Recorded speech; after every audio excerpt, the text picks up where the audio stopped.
ni siya ngayon, Mark, pero na-enjoy na ako siya ng word. Ana si Brother Lee, in my youth, this is the word for the young people. I was taught various ways to overcome, to be victorious, to be holy, and to be spiritual. However, not any of these ways work.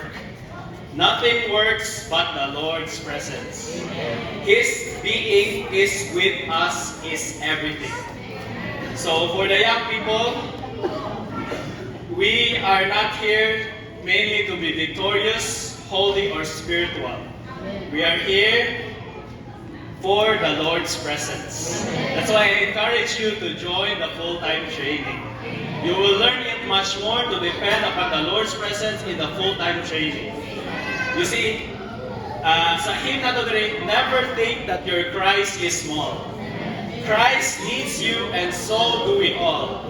Why? Ang Emmanuel karon is a corporate Emmanuel. Kailangan nato ang each other, right? Kailangan nato ang mga second generation, the older generation, even the younger generation. What?